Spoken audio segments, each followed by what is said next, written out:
opportunity to hear from our speakers at Unity of Ottawa to provide just the gifts from within each of them in honor of their ancestors and how they see the marvelous humans that have come before them. And I'm going to restructure the page so that everybody can see our speaker. So, excuse me for one, oops, wrong. Nope.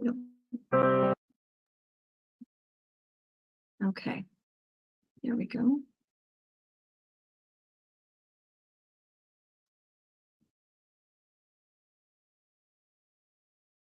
Okay.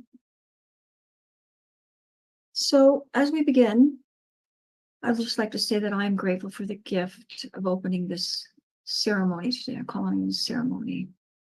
It's a time of celebration of those who've come before us. And those amazing beings have set the stage and the paths that we can now walk on, live, and travel. We are abundantly blessed from our ancestors and family friends who've come before us by their many gifts, their insights, and their treasures, and even their failures. Because each person before us had something significant to share, whatever it may be. And each family or friend has offered something profound. Even now they whisper to us, offer hopes for us, and have left memories with us to fill our lives with even more love and celebration. Their gifts are resounding and persistent. They will always be loved and appreciated and honored in our hearts. Thank you, dear ancestors, family, relatives, friends. Know that you are loved, and we pray that the guidance and care you are now receiving has graced you with bliss and the greatest of understanding of the beautiful you that blessed our lives in the many ways you have. I now welcome Kate Capogreco to share. Thank you, C. Whenever someone asks me who I'd like to sit and talk to from any time, living or dead, I always say I'd really like to be able to talk to one of my ancestral grandmothers, maybe from like the 13th century. I'd love to know what her life was like. Was it a difficult life of hardship? Was she cherished by someone? Did she feel like she mattered? I'd love to hear firsthand the wisdom she accumulated in her life. I'd love to be able to say thank you for giving birth to someone in a long line of generations who would eventually give birth to me. I was blessed to know 3 out of 4 of my grandparents, and I picture them with me now, and I'm ready to believe that they are here in spirit.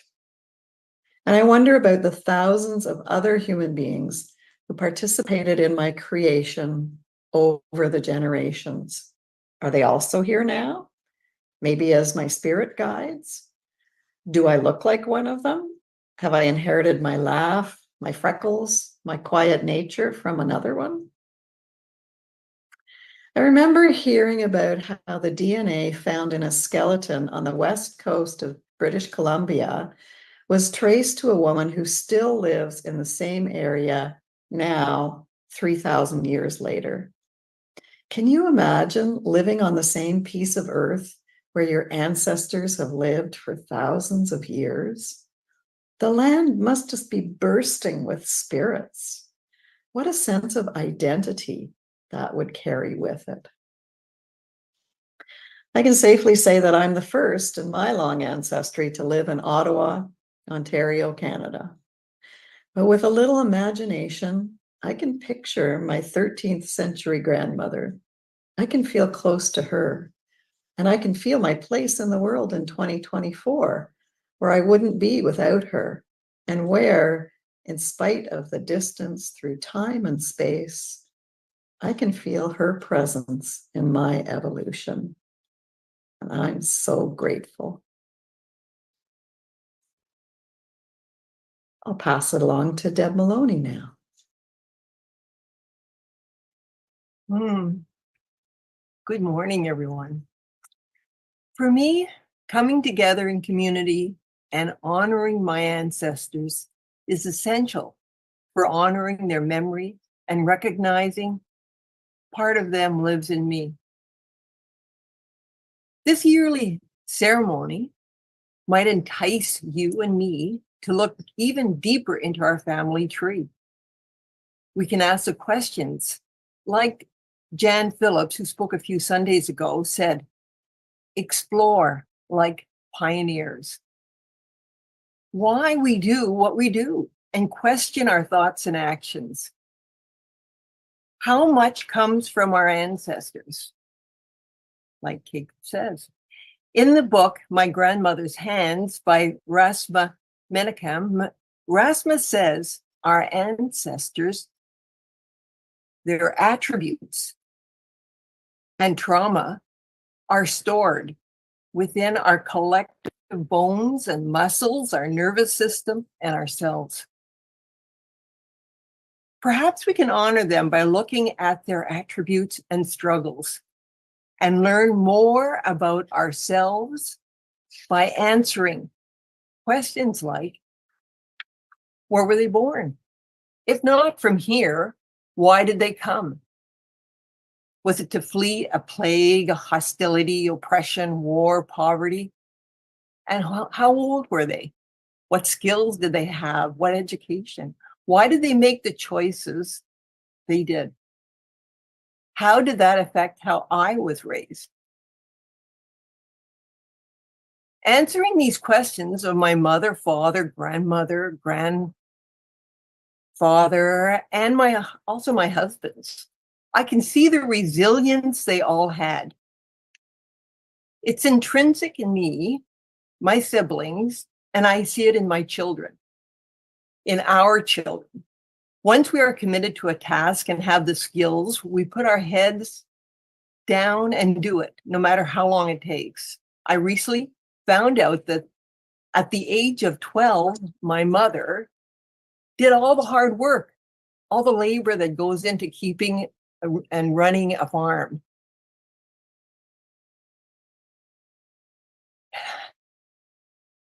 All except maybe one brother, because all the rest were up in Sudbury in the mines, working in the mines. Now that was a lot to ask for a 12-year-old. Rose Miller, my mom, kept the house running and raised 9 children, and I honor her resilience. Another important quality we're given from my father, Harold Maloney, and his 4 sisters is the dedication to family, how to play, and the appreciation of a good joke. My father got us every year at April Fools. One day, we were all going to my brother's graduation. I had a new dress on and I thought I looked pretty good. He got a ketchup bottle, put a red string in it, and squirted it on me. And at that moment, I pictured myself going into the celebration with red ketchup all over my new dress. And I looked down and nothing was there. What a character. And he did this to his friends and kept doing it to his family. And my Aunt Lou, my godmother, taught me the influence a loving, caring adult can have on one child. She showed me I was important. Also, the joy of song, laughter, and being positive. Today, I honor my ancestors. Now I welcome Marie-Claude Flibotte.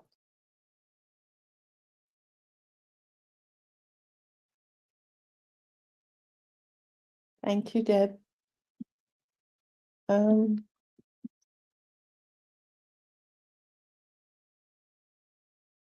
I have an aunt.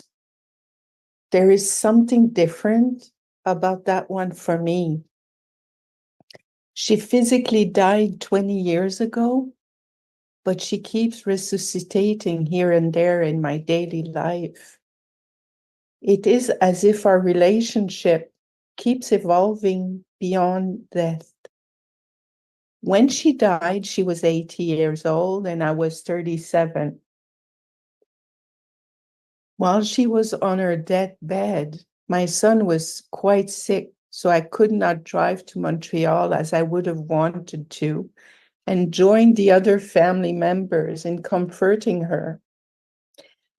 I remember how difficult it was for me to accept I could not say goodbye and hug her.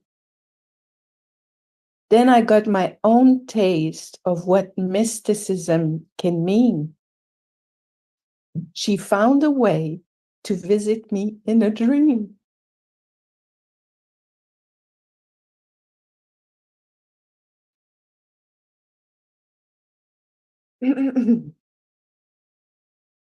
And give me what I was asking for.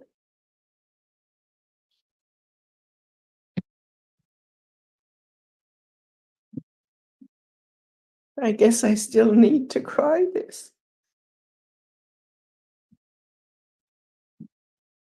The experience was very vivid. With this hug came a big injection of love from her heart to my heart. It was another kind of love, not from this dimension, as this was not a normal dream. I was quite shaken by the experience, a little scared and excited at the same time. Beyond this experience, she left me with what I would call timeless conversations. They happened at different stage of my life while she was still alive. And they take different meaning as I'm aging. For example, when I would share about my struggles, she would say with affection that I can just relax, as things always settle themselves in the end. Of course, when I listen to what faith means at Unity, it seems to me this is just what she was talking about in her own words. Many times, she told me I was her daughter. It was our little secret. I felt good to be her adoptive child, even if it was puzzling for me. Before she died, she opened her heart about what she had suffered over the years, and we were linked in that way. But most of all, I would say she was my spiritual mother. She was very much human, but she just shined no matter what. Her inner God was coming through for sure when she was singing, but in so many other ways as well. She was so strong and in a light kind of way. Little did she know that by walking her own path, despite family resistance, she was opening the door for me to walk my own path as well later. She met me in unconditional love, and this is why I keep growing. I will welcome Anne Therriault now. Thank you for listening. Merci, Marie-Claude.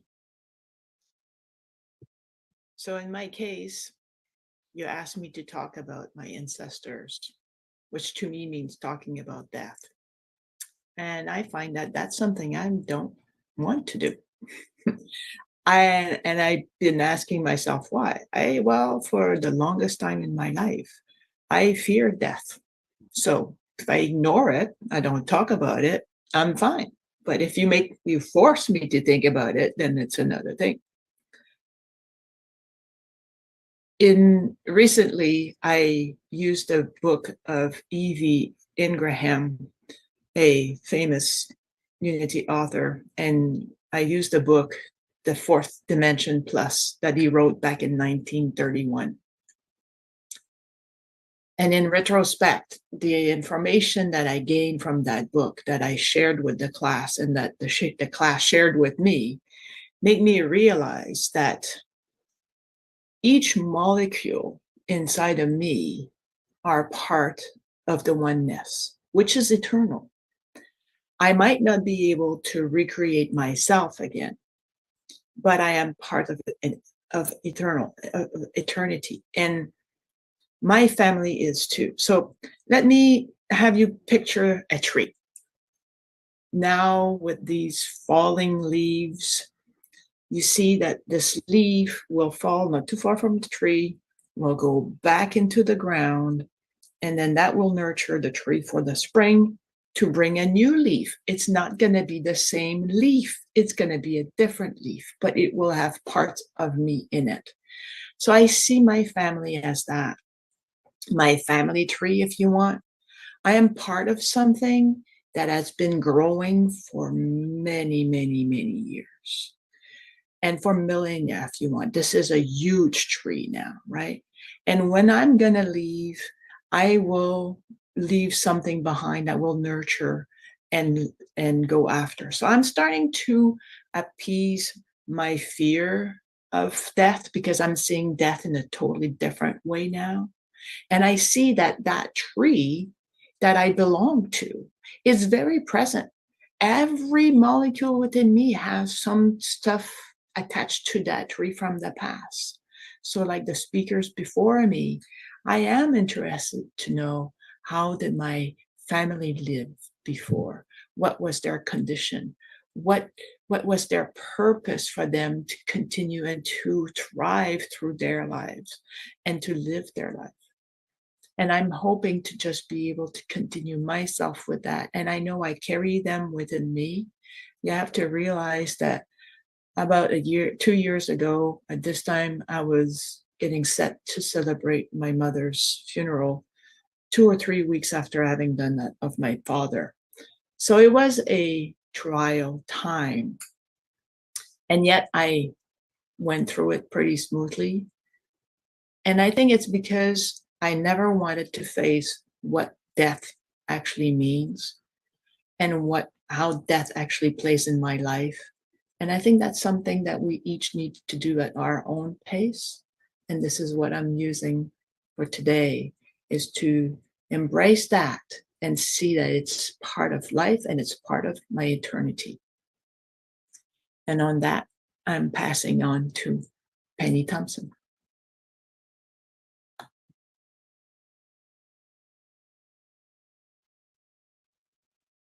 Thank you. Good morning, everyone. Most of my long ago ancestors lived on the African continent. Ancestry.ca tells me I am descended from 9 ancestral regions, with over 75% of my DNA originating from West Africa. At some point, 300 or so years ago, some of my ancestors were brought from West Africa to the Caribbean to work as slaves and spent their whole lives as slaves. Now, my recent ancestors include my maternal grandfather and grandmother, who came to Montreal from Barbados in 1909, and my own father, who came from Barbados to Montreal to fight in World War II in 1941. After the war, he met my mother, and they were married a few years later. I could not have been more loved than I was by those 4 people. My grandparents, my parents, and I all lived in the same small flat in Montreal until I was about 8. At that point, my parents bought a home on the other side of the city. To be able to afford it, my mother continued working outside the home. So I lived with my grandparents for another year until she quit work. What a year of indulgence that was for me, especially the trips to the candy store just around the corner. My granddad could always be convinced to part with 5 cents or even 10 cents to allow me to buy something at the candy store. And 10 cents bought a lot of candy in those days. It's a wonder I still have my own teeth. My parents got to know and love my sons, their grandsons, and my father actually lived to see his first great-grandson. By that point, my father's dementia prevented him from understanding family relationships, but he loved the little guy so much. And this to me is expansive love. You don't have to understand it. You just have to feel it and you have to give it. Thank you. Thank you, Penny.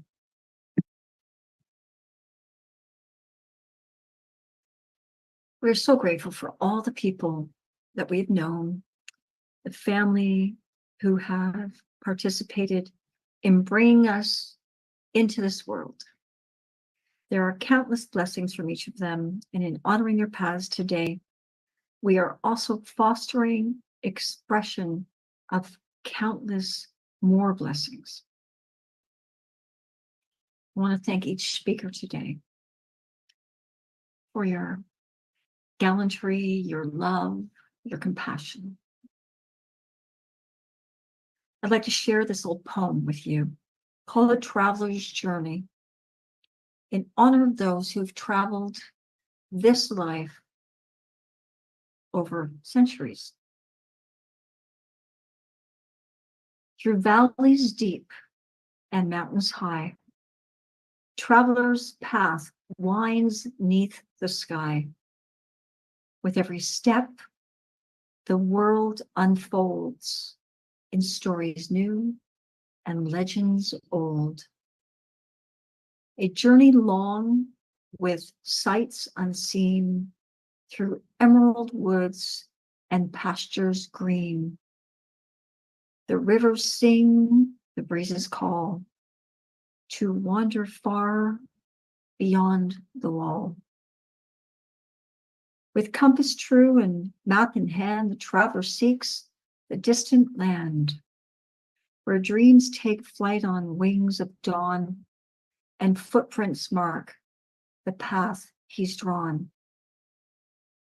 So let him roam where heart beats free across the land and over sea. For in each journey, truth he finds and leaves a trail of change, minds.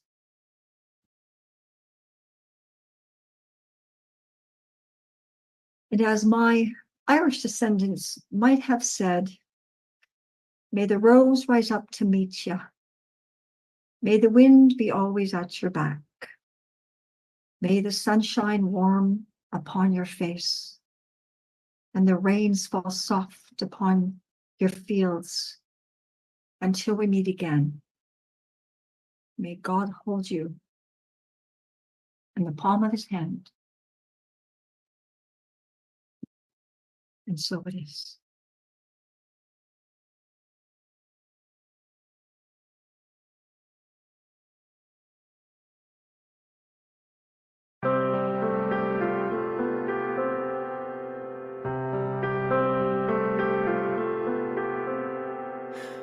Rows and flows of angel hair and ice cream castles in the air and feather canyons everywhere.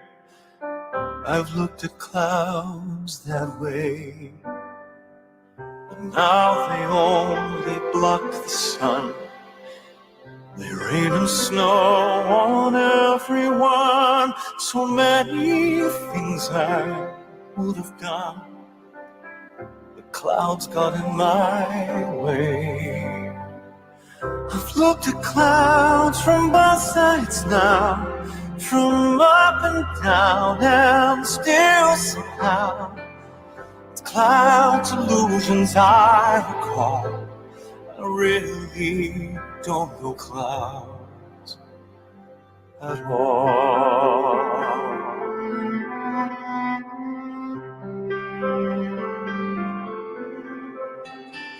Moons and Junes and Ferris wheels, the dizzy dancing way you feel as every fairy tale comes real. I've looked at love that way, but now with another show. You leave them laughing when you go. And if you care, don't let them know. Don't give yourself away. I've looked at love from both sides now, from give and take, and still somehow it's love's illusions I recall. I really don't know love at all.